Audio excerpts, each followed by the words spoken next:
Shalom warga kerajaan. Pada minggu yang lalu saya sampaikan kepada kalian bagaimana salah satu pengajaran sesat yang paling berbahaya adalah ibadah tetapi mencari keuntungan secara materi.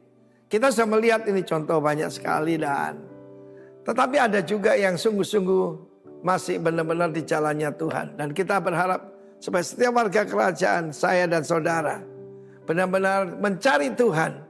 Tidak untuk mencari keuntungan, tapi hanya untuk menyenangkan Dia. Dalam 1 Timotius 6 ayat 11, diingatkan siapa saudara saya. Know your God, know yourself, know your enemy. Tetapi engkau manusia Allah, man of God. Jauhilah. Jauhi apa? Ketamakan. Ketamakan adalah penyembahan berhala. Aneh sekali, ketamakan dan kekikiran itu satu kata. Pleon, ektes. To have more. Tetapi di sini kita harus melarikan diri dari semuanya itu sebab salah satu yaitu sumber kejahatan adalah cinta uang. Tetapi ada yang harus kita kejar, ada yang harus jauhi, ada yang harus kita kejar. Dan yang kita kejar pertama adalah righteousness. Righteousness saudaraku bukan rightness tapi righteousness. Kenapa orang bertengkar, kenapa orang komplain, orang mencari rightness. Tetapi yang penting itu benar di hadapan Tuhan. Righteousness is a right standing before the Lord. Yang kedua jelas itu godliness. Ya, sayang sekali lagi bahasa Indonesia sangat terbatas itu ibadah. Lalu kemudian saudaraku yang harus kita kejar. Kesetiaan di sini artinya justru adalah faith, iman, kasih, kesabaran, ketekunan dan kelemah lembutan. Firman Allah menjelaskan bagaimana kelemah lembutan itu lahir daripada yaitu hikmat. Hikmat lahir dari kelemah lembutan. Tanda orang yang hidup dalam Tuhan, yang mengejar hal yang rohani, hal yang mulia ini adalah tandanya itu tidak dikuasai oleh kerakusan. Saya katakan ada 3 tingkatan. Setelah kerakusan itu kerusakan, ya, korup, dan yang terakhir adalah kerasukan, saudara. Tetapi firman Allah berkata, you are a man of God. Dan karena itu saudaraku, ada yang harus kita tinggalkan dan harus yang kita kejar. Di dalam hidup kita, kita tahu bagaimana orang yang ingin kaya, kalau kita baca ayat sebelumnya, masuk di dalam berbagai jerat yang membinasakan, mencelakakan dan membinasakan. Penuh dengan nafsu yang hampa dan mencelakakan. Karena itu saudaraku, kejarlah pertama-tama righteousness. Dan Roma 5:17 menjelaskan righteousness is a gift. Pemberian. Tidak ada sesuatu yang kita bisa banggakan. Keselamatan because of faith. Tetapi saudaraku seringkali ditambahkan sola fide itu faith only. No. Ada faith. Ada yang harus kita kerjakan. Kita harus mengerjakan ini saudaraku. Mengejar ibadah. God bless you all. Dan saya berdoa supaya setiap kita luput dari jerat iblis dan tipuan akhir zaman. Kita tahu apa yang harus kita kejar. Pertama sekali, kalau ditanya apa itu godliness? Christ-likeness. Yaitu kehidupan seperti Kristus. Don't try to live for Christ. Let Christ live through us, melalui kita. Dan orang melihat godliness. Buah daripada holiness. God bless you. Amin. Shalom, puji Tuhan, salam sejahtera buat kita semua. Pagi hari ini saya mau melanjutkan ya apa yang saya sampaikan pada bulan lalu. Masih ingat saya menyampaikan satu bagian dari doa Bapa kami ya. Permohonan yang pertama, dikuduskanlah namamu. Nah saya tidak berurutan mengkhotbahkan permohonan-permohonan yang ada di dalam doa Bapa kami, tapi saya mau lompat ke permohonan yang keempat. Ya, berikanlah kami pada hari ini makanan kami yang secukupnya ya, dan saya memberi judul firman Tuhan pada kesempatan ini daily bread. Ya, mari sama-sama kita akan baca teks kita. Matius pasal 6 ayat yang ke-11 ya. Mari kita baca dengan suara keras 2, 3. Berikanlah kami pada hari ini makanan kami yang secukupnya. Bahasa Inggris sama-sama. Give us this day our daily bread. Nah saudara, kalau kita renungkan ya, permohonan yang keempat ini agak sedikit ganjil sih ya. Ganjilnya begini saudara ya, kalau kita pulang lalu kita buka kulkas kita ya, kita akan temukan bahan-bahan makanan yang cukup, kemudian persediaan beras juga cukup ya. Barangkali kalau kita olah mungkin kita bisa makan sampai 3, 4, 5 hari ke depan saudara ya. Tetapi kenapa setiap hari Tuhan Yesus mengajak kita untuk kita datang kepadanya dan memohon permohonan ini. Berikanlah kami pada hari ini makanan kami yang secukupnya. Daily ya, day by day. Apa maksudnya? Nah tentu saja Tuhan punya intensi ya, Tuhan punya maksud. Kenapa kita harus setiap hari datang dengan permohonan ini? Saya menemukan ada paling tidak ya 3 nilai, 3 kesadaran yang Tuhan mau tanam di dalam hati kita ketika setiap hari kita datang dengan doa ini. Ya, mari kita lihat sama-sama. Yang pertama saudara ya, menyadarkan ketergantungan kita kepada Allah ya, dan ketergantungan ini sifatnya total, sepenuhnya. Kelihatannya sederhana saudara ya kebenaran ini, tetapi jujur saja ya, kita semua yang hidup pada masa sekarang ini kita mengalami kesulitan untuk menghayati maupun mempraktekkan hal ini dalam kehidupan ini, saudara. Ya, kenapa demikian? Ya, kita hidup di era digital, semua serba cepat, mudah untuk kita dapatkan. Ya, kalau mau makan diskusi sebentar sama istri atau sama suami atau sama anak, apa mangan apa iki? Ya, soto, wah 2 hari yang lalu wis soto ya kan, ojo lah, pecel dan seterusnya ya. Lalu ketemu, sepakat, order saudara ya, klik sana klik sini, lalu nggak lama kemudian makanan datang, cepat saudara. Berbeda dengan bangsa Israel pada waktu itu, untuk supaya makanan itu siap di depan mereka, ini butuh proses yang panjang saudara ya. Mulai dari mempersiapkan tanah ya, dengan dibajak terlebih dahulu tanah menjadi gembur ya, lalu kemudian mulai tabur benih, menanam ya, lalu dilanjutkan dengan merawat tanaman itu ya, dengan memberi air yang cukup, memupuk ya, menjaga dari hama dan seterusnya, sampai akhirnya tanaman itu terus bertumbuh dan akhirnya masa panen tiba saudara ya. Nah, di dalam setiap fase itu ya, mulai dari ladang sampai ke piring, ini semua bergantung pada pemeliharaan Tuhan ya, bergantung pada pemeliharaan Tuhan. Nah, itu sebabnya saudara ya, kita melihat ada ayat-ayat utamanya di dalam Perjanjian Lama yang seperti ini saudara ya. Mari kita lihat Hosea pasal 2 ayat yang ke-8 ya, saya bacakan untuk kita sekalian.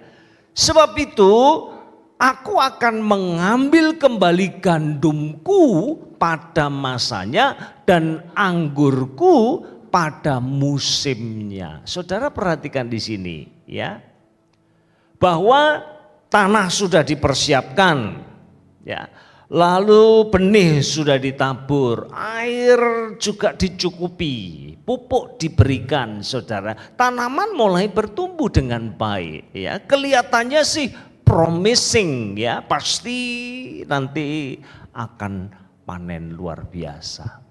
Tapi kenyataannya, saudara, kenyataannya bisa jadi banjir datang, bisa jadi kemudian kekeringan panjang melanda, bisa jadi hama tiba-tiba saja menyerang dan menghabiskan seluruh tanaman itu, saudaraku, ya.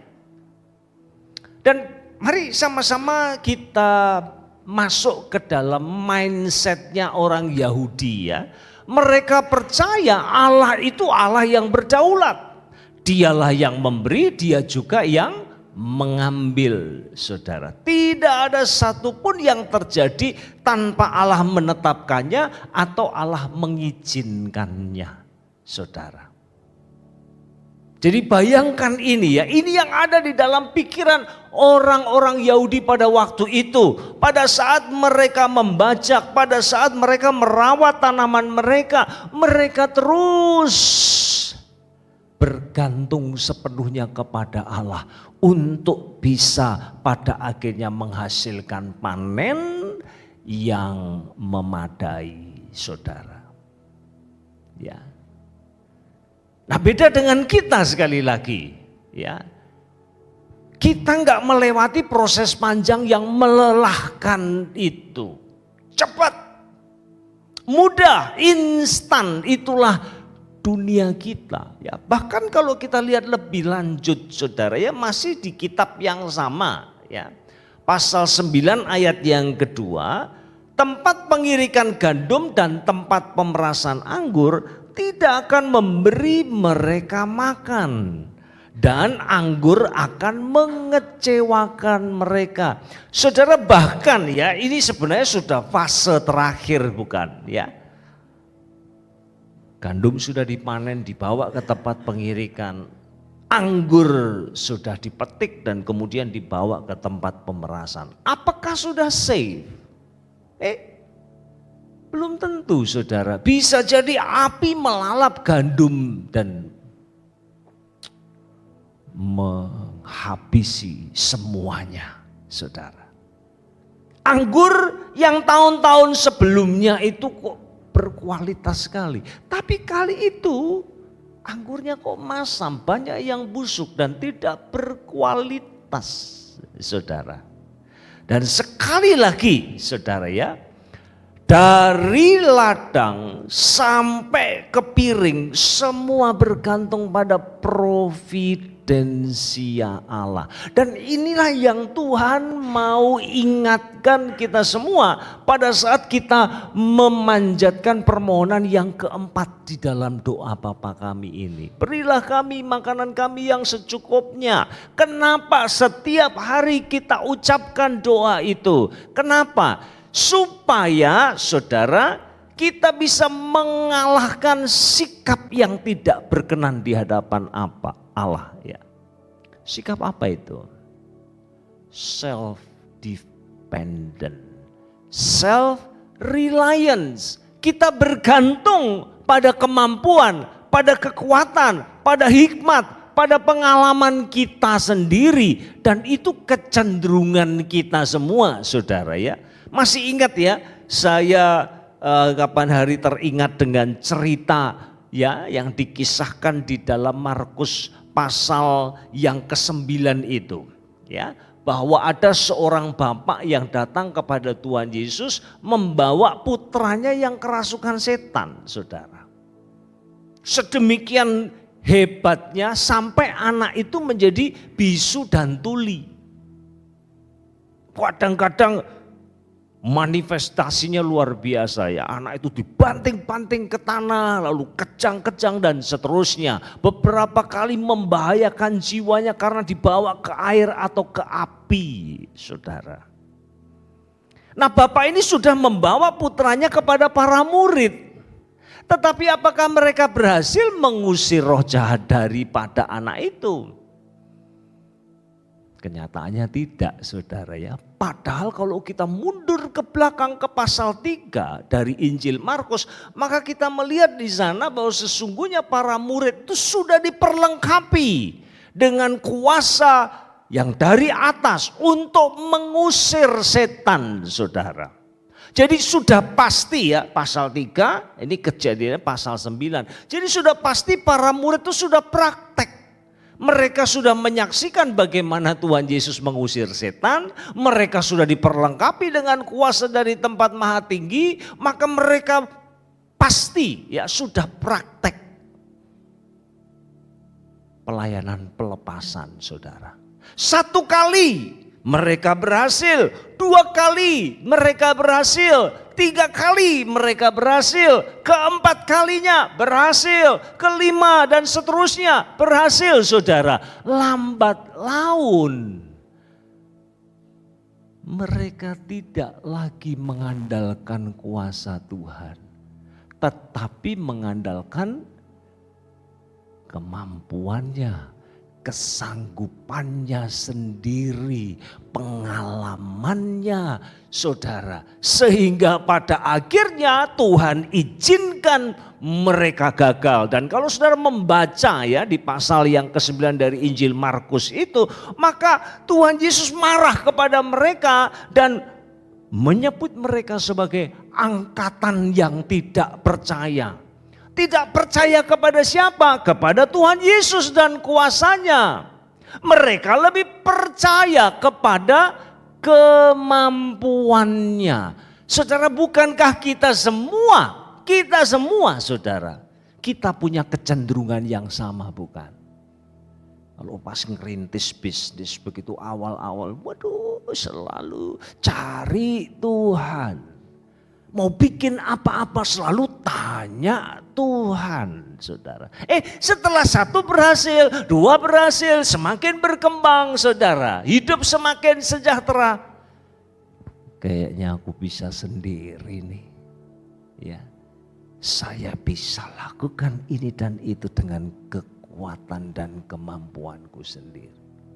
Nah, saudara, pada saat Tuhan Yesus mengajarkan kepada kita sekalian berdoa, berikanlah kami pada hari ini makanan kami yang secukupnya. Sesungguhnya Tuhan ingin dalam hidup kita, saudara, sepanjang kehidupan kita dan di semua dimensi kehidupan kita, kita tetap bergantung kepada Dia. Kalau saudara mau cek ya, Pak, kira-kira ada formula enggak ya untuk saya bisa tahu saya ini sudah bergantung sama Tuhan apa enggak? Saudara, enggak ada formula, Alkitab pun juga enggak berikan, saudara. Tetapi ada indikator. Indikatornya begini, kalau belakangan ini tingkat stres kita ini makin meningkat. Kita seringkali overthinking terhadap sesuatu. Kegelisahan menguasai hati kita, takut, khawatir dan sebagainya. Nah, barangkali saudara masalahnya adalah kita coba segala sesuatu dengan kekuatan kita dan kita berusaha untuk mengendalikan segala sesuatu, padahal sesungguhnya ada banyak hal yang di luar jangkauan kita. Itulah yang membuat kita jadi lelah secara psikologis, ya. Secara rohani kita menjadi lelah. Kenapa, saudara? Kita yang seharusnya mengandalkan kekuatan Tuhan, tetapi sayangnya kita lebih mengandalkan kemampuan kita sendiri. Itu sebabnya belajar bersandar, bergantung kepadanya. Amin, saudara. Amin, puji Tuhan. Saudara ya, sekarang kita pindah yang kedua. Ya, ini yang Tuhan mau. Dari hati kita akan melimpah dengan syukur kepada Dia. Saudara perhatikan ya, bread, ya, bread. Makanan itu adalah kebutuhan dan bukan keinginan. Sekali lagi ya, bicara soal kebutuhan kita dan bukan keinginan kita. Nah, kalau kita mau hubungkan dengan 3 permohonan yang pertama. Maka kaitannya jelas ya. Kalau hidup saya menguduskan namanya. Kalau hidup saya memperluas, memperlebar kerajaannya. Kalau hidup saya seturut dengan kehendaknya, maka kebutuhan kita itu akan dijamin oleh Tuhan. Kebutuhan loh saudara ya, bukan keinginan sekali lagi saudara ya. Saya kok nggak percaya sih kalau hidup kita itu ya mempermuliakan Dia, menguduskan Dia, memperlebar kerajaannya seturut dengan kehendaknya. Lalu Tuhan telantarkan kita itu, kok saya nggak percaya saudara. Pasti Tuhan akan bertanggung jawab untuk mencukupi semua kebutuhan kita. Nah sekarang saudara ya, mari kita lihat lebih jauh ya. Pada saat para murid itu mendengar pengajaran Tuhan Yesus tentang Bapa kami ini ya, tiba pada permohonan yang keempat. Berikanlah kami pada hari ini makanan kami yang secukupnya. Lalu kira-kira itu yang muncul dalam pikiran para murid itu apa? Sudah dapat dipastikan saudara, mereka akan langsung flashback ke belakang. Kepada nenek moyang mereka yang selama 40 tahun itu harus mengembara di padang gurun saudara. Ya. Padang gurun adalah tempat yang tandus, yang kering, yang tidak banyak yang bisa dinikmati saudara. Ya. Susah hidup di padang gurun itu. Tetapi toh oleh pemeliharaan Tuhan mereka bisa survive dalam hidup mereka. Saudara ya, caranya bagaimana? Allah menyediakan mana kepada mereka. Ya. Mana itu turun bersamaan dengan embun malam. Ya. Lalu pagi hari mereka punguti, katanya bentuknya itu seperti butir-butir ketumbar. Warnanya putih kekuningan, mereka ambil itu. Lalu kemudian tumbuk, lalu buat roti daripadanya. Saudara. Tuhan pelihara. Dan saudara menarik sekali ya, kata daily itu berlaku buat Israel waktu itu. Setiap hari. Ya, day by day. Mana itu akan turun dan mereka ambil secukupnya untuk hari itu. Kecuali kalau besoknya Sabat, porsinya double saudara ya. Dan mereka sadar betul itu semua terjadi not by chance ya. Bukan random, moro-moro tahu-tahu ada mana, enggak begitu. Mereka sadar betul kalau itu datangnya dari tangan Tuhan yang memelihara kehidupan mereka. Nah tetapi sayangnya seringkali pemeliharaan Tuhan itu enggak disyukuri. Itu penyakitnya kita saudara, bukan hanya Israel. Pemeliharaan Tuhan gak disyukuri. Mari coba kita lihat ya. Ya, lagi-lagi saudara ya, waktu kita baca ayat-ayat seperti ini, jangan cuma oh yo Israel parah. Mbok ya bilang ini aku banget gitu. Saudara ya. Bilangan 11 ya, mulai ayat yang keempat. Orang-orang Nggak enak baca di sininya ya, tet gitu mestinya ya. Ada yang baru tahu, wih ada itu, kata itu di Alkitab tak Pak? Nah itu ada itu. Nggak pernah baca ya. Yang ada di antara mereka, ya kemasukan nafsu rakus. Dan orang Israel pun menangislah pula serta berkata, siapakah yang akan memberi kita makan daging? Kita teringat kepada ikan yang kita makan di Mesir dengan tidak bayar apa-apa, kepada mentipun dan semangka, bawang prei, bawang merah dan bawang putih. Aneh juga ya, kangen kok sama bawang. Udah kan tahu telur gitu ya. Tetapi sekarang kita kurus kering ya, dalam terjemahan yang lain misalnya NIV ya katakan di situ mereka seperti kehilangan nafsu makan. Tidak ada sesuatu apapun kecuali mana ini saja yang kita lihat. Nah, siapakah yang disebut dengan orang-orang ba ini? Siapa mereka? Nah, mereka ini adalah orang-orang non-Yahudi, ya, yang tadinya mereka juga diperbudak di Mesir. Waktu Israel dibawa keluar oleh Allah melalui kepemimpinan Musa, maka mereka bonceng keluar, saudara. Nah, kemudian pada saat inilah mereka kemudian menjadi orang-orang yang toksik, ya.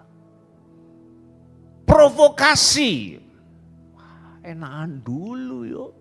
Dulu kita makan ikan, kita makan daging, makan prei. Saudara. Ya sebenarnya kan nostalgia makanan itu kan gak masalah. Cuman mereka ini lupa bahwa dulu mereka di Mesir itu adalah budak, saudara. Ya. Dan mereka lupa kepada tangan Allah yang perkasa yang telah melepaskan mereka dari tanah perbudakan itu. Sebaliknya, saudara ya, mereka dikuasai oleh nafsu rakus. Dan saudara sudah dapat kita prediksi, ya. Perasaan-perasaan negatif, sikap-sikap yang negatif itu cepat sekali menular. Makanya hati-hati kita ngumpul dengan siapa, ya. Negatif ya jadi negatif, positif jadi positif, saudara. Ya. Dan inilah yang terjadi, ya. Mari kita lihat ayat yang ke-10. Ketika Musa mendengar bangsa itu, yaitu orang-orang dari setiap kaum, menangis di depan pintu kemahnya, bangkitlah murka Tuhan dengan sangat, dan hal itu dipandang jahat oleh Musa. Ya, tadinya cuma sekelompok kecil, lalu kemudian yang lain mulai ketularan, saudara. Ya, dan akibatnya Allah murka kepada mereka. Nah, saudara, pertanyaannya, kenapa sih Tuhan ini kok ya nggak toleran gitu loh, ya, sama umat Israel yang tiap hari itu ketemunya mana. Mereka udah coba macam-macam sih, udah direbus, digoreng, masak asam manis, masak lada hitam, ya kan. Sudah kreatif juga, bahkan bikin bamana split. Kalau ada itu, jadi jangan ngomong makanan terus nanti saudara hilang konsentrasi, ya. Kok Tuhan itu kok gak toleransi gitu loh. Tuhan kok murka sama mereka. Kenapa, saudara, ya? Maka jawabannya ada dua. Pertama, saudara, mana itu adalah wujud dari pemeliharaan Tuhan atas umatnya. Itu yang pertama. Yang kedua, saudara ya, bahwasanya seperti kita baca ini dalam kitab Ulangan, ya, pasal yang ke-8 itu, saudara kan menemukan ayat yang mengatakan Allah itu sengaja membawa mereka ke padang gurun untuk merendahkan mereka dan menguji mereka. Jadi mana itu adalah ujian. Ujian apa? Ujian untuk belajar mencukupkan diri atas pemeliharaan Tuhan di dalam kehidupan mereka. Nah, kalau demikian, saudara ya, apakah mana itu yang terbaik? Jawabannya, iya. Ya enggak lah, mana kok yang terbaik? Tidak, mana is not the best, but it is good enough. Saudara tangkap itu? Apakah mana yang terbaik? Kalau mana yang terbaik sampai masuk tanah perjanjian kasih mana lagi? Kan enggak, saudara ya. Mana itu untuk sementara waktu saja. Dan itu untuk menguji umat Tuhan. Sehingga mana bukan yang terbaik. Tetapi itu cukup buat mereka. Dan tentu saja hati Allah ingin, saudara ya. Meskipun tidak banyak yang Tuhan taruh di tangan mereka. tetapi mereka belajar bersyukur atas pemeliharaan Tuhan. Saudara. Nah lebih lanjut ini yang lebih menarik lagi kisah ini saudara ya. Kenapa? Tuhan kasih mana setiap hari. Mereka protes minta daging. Tuhan murka tapi Tuhan kabulkan permintaan mereka. Loh aneh kan saudara ya. Coba kita lihat ya ayat 31 ya. Lalu bertiuplah angin yang dari Tuhan asalnya, dibawanya lah burung-burung puyuh dari sebelah laut dan dihamburkannya ke atas tempat perkemahan dan di sekelilingnya kira-kira sehari perjalanan jauhnya ke segala penjuru dan kira-kira 2 hasta tingginya dari atas muka bumi. Saudara 2 hasta itu kira-kira segini saudara, 90 cm. Jadi itu burung puyuh itu dengan mudah saja ditangkapi dengan tangan mereka saudara ya. Mudah sekali, mereka kumpulkan sebanyak mungkin. Ya. Lalu pertanyaannya, bagaimana mungkin burung-burung puyuh itu adalah ekspresi dari murka Allah? Lawang dikabulkan kok, bagaimana? Itu merupakan ungkapan tumpahan dari murka Allah saudara. Jawabnya ada di ayat yang ke-33.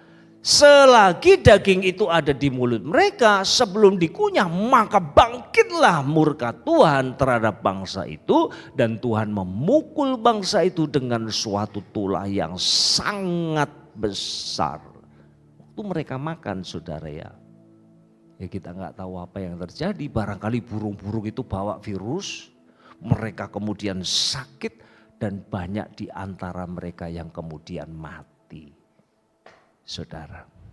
Nah itu sebabnya tempat itu diberi nama Kibrot Ta'awa. Apa artinya? Artinya kuburan nafsu. Saudara. Di tempat itulah orang-orang yang bernafsu rakus tadi dikuburkan. Dari sini saudara saya kira kita tidak akan miss ya untuk menangkap pesan penting yang mesti kita bawa pulang dalam hidup kita. Saya kira saudara barangkali banyak di antara kita yang mengeluh dengan keadaan ekonomi, ya, keuangan kita enggak banyak Pak, di tangan saya enggak banyak. Tapi saya mau ingatkan, meskipun tidak banyak, tetapi itu wujud pemeliharaan Tuhan atas hidupmu. Dan apa respon kita yang Tuhan harapkan apa? Tidak lain tidak bukan mensyukuri apa yang Tuhan karuniakan kepada kita saudara. Sekalipun gak sama dengan tahun-tahun sebelumnya. Sekarang sedikit Pak, ora popo. Saudara, tidak apa-apa. Saudara kan gak sampai mati kan. Gak bisa makan. Artinya saudara pemeliharaan Tuhan nyata atas hidup kita. Mari kita belajar bersyukur. Puji Tuhan, saudara. Yang terakhir Tuhan Yesus mau tanamkan kebenaran ini dalam hati kita, saudara. Kita belajar untuk mempercayai kesetiaan Allah. Ya, saya mau kembali dengan kata daily, ya, daily, setiap hari, saudara. Jadi kalau saya berdoa, ini pengertian dalam bahasa aslinya ya. Kalau saya berdoa hari ini, Bapa berikanlah kepada kami makanan kami yang secukupnya. Ya, pada hari ini itu sebenarnya the following day. Ya, jadi waktu saya berdoa, saya bersyukur kepadamu untuk semua kecukupan yang Tuhan berikan. Begitu juga besok Tuhan akan cukupi saya. Jadi waktu besok saya berdoa, lusa Tuhan juga akan cukupi saya. Artinya saudara, hari-hari yang kita lalui itu adalah rekaman, catatan kesetiaan Allah dalam hidup kita. Tidak ada satu hari pun tanpa kesetiaan Allah. Allah tidak bisa tidak setia. Dia tidak bisa menyangkali dirinya. Kalau Tuhan jadi tidak setia, maka dia berhenti jadi Tuhan. Kesetiaan itu melekat pada dirinya, kekal selama-lamanya. Musim boleh berganti, kita boleh berubah, tapi kesetiaan Tuhan tidak pernah berubah. Never expired. Saudara beli makanan, beli apa, masih ada expired date-nya.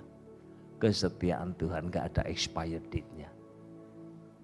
Kesetiaan Tuhan selalu baru setiap pagi. Nah saudara, saya mau meluruskan ya, banyak kali kita memahami kesetiaan Allah itu dengan cara yang salah. Seringkali kita berpikir Tuhan itu setia, kalau aku datang aku minta dikasih tepat pada waktu. Ya. Tapi apakah itu? Nah, saudara perhatikan perkataan ini ya, kesetiaan Allah tidak berarti ia selalu memberikan apa yang kita inginkan tepat pada waktu kita.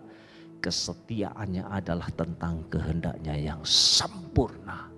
Bukan soal keinginan kita.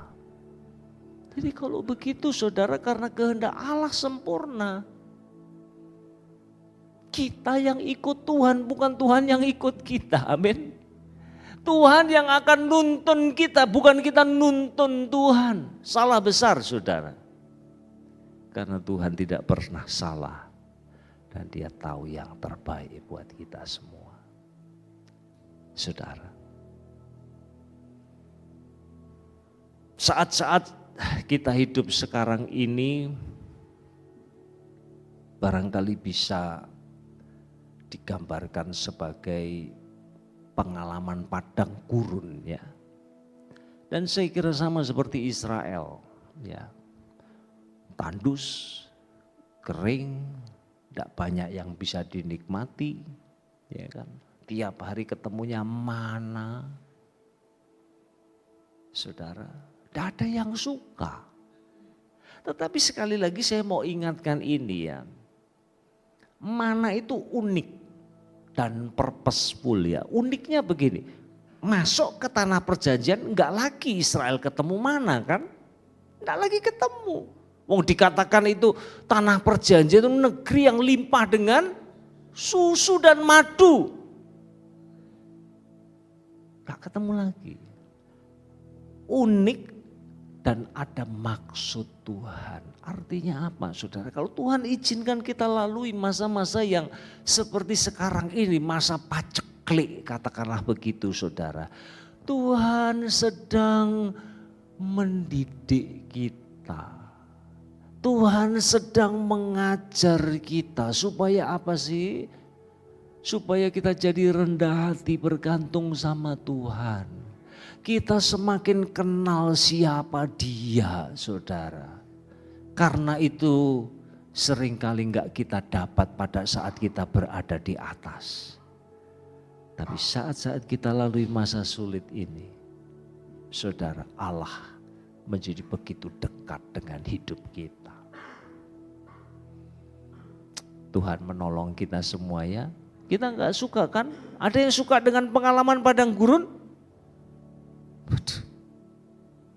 Gak apa, sedang mari saudara ya.